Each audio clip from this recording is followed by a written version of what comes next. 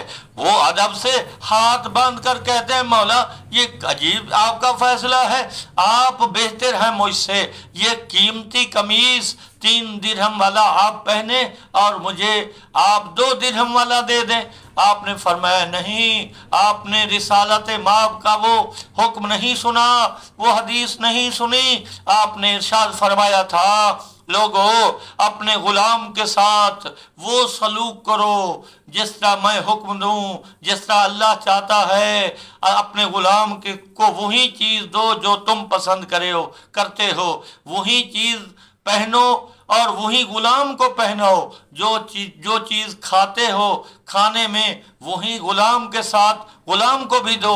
اس لیے میں نے وہی کیا ہے جو میرا محبوب رسالت ماب چاہتا ہے، اور جس طرح میرا معبود حقیقی چاہتا ہے میں نے وہی کیا ہے جس طرح میرا خالق چاہتا ہے۔ اب کچھ دیر کے بعد کیا دیکھتے ہیں، وہ دکاندار جس کا بیٹا دکان پر موجود تھا وہ آ جاتا ہے اور وہ کہتا ہے کہ جناب مجھے معاف کر دیں، مجھے میرے بیٹے کو پتہ نہیں تھا کہ آپ امیر المومنین ہیں، آپ وہ جانتا ہی نہیں تھا، بچہ تو تھا، ہاں میرے بیٹے نے 2 درہم آپ سے زیادہ لے لیے ہیں، میں آپ کی خدمت میں وہ 2 درہم دینے آیا ہوں۔ جناب امیر المومنین نے فرمایا آپ کو پتہ نہیں ہے، پہلی بات تو یہ ہے کہ جب اس نے بتایا 2 درہم اور 3 درہم تو میں سودے پر راضی ہو گیا۔ پہلی بات تو یہ ہے کہ جب خرید لیا اب میں اس پر راضی تھا۔ دوسری بات آپ کو بتا دوں، ہم اہل بیت ایسے ہوتے ہیں، ہم جب کوئی چیز کسی کو دے دیتے ہیں ہم واپس نہیں لیتے۔ اسی طرح ہم اگر صحابہ کرام کی سیرت کا مطالعہ کریں، ان کی زندگی کا مطالعہ کریں، اسی طرح شہداء، انبیاء، صدیقین کے فرامین پڑھیں اور صحابہ کرام کی زندگی کا مطالعہ کر کے، ائمہ تحرین کی زندگی کا مطالعہ کر کے ہم یہ دیکھ سکتے ہیں کہ ان کے اندر کتنی انکساری تھی، تقوی تھا۔ یہ انکساری اس وقت آتی ہے جب انسان کے اندر تقوی ہوتا ہے، تقوی اس وقت آتا ہے جب انسان گناہوں سے بچ جاتا ہے، اس کے دل میں صرف خوف خدا ہوتا ہے۔ اس لیے اب جو کچھ حاصل ہوتا ہے یہ ذہن میں ہم رکھنا چاہیے کہ صرف انکساری سے ہوتا ہے۔ عاجزی کو اللہ زیادہ پسند کرتا ہے، تقوی کو اللہ زیادہ پسند کرتا ہے، معرفت کو اللہ زیادہ پسند کرتا ہے۔ اگر ہم چاہتے ہیں کہ ایک اچھا مقام حاصل کریں تو ہمارے لیے ضروری ہے کہ ہم بھی انکساری کو اپنائیں، ہم بھی تواضع کو اپنائیں، ہم بھی لوگوں کو خدمت کریں، ہم بھی ان کے فرامین کے مطابق اپنی زندگی کو ڈھال دیں۔ یقیناً اللہ تعالیٰ اس بات کو پسند بھی کرتا ہے اور اس آدمی کا مقام اللہ کے نزدیک بہت زیادہ ہوتا ہے جو عاجزی و انکساری کے ساتھ اپنی خدا کی عبادت بھی کرتا ہے اور انکساری کے ساتھ لوگوں کے ساتھ بھی پیش آتا ہے۔ اللہ تعالی ہم سب کو یہ توفیق عطا فرمائے کہ ہم صحیح معنوں میں سیرت محمد، سیرت ائمہ تحرین، انبیاء، شہداء، صدیقین کے فرامین کے مطابق زندگی گزاریں۔ آمین ثم آمین۔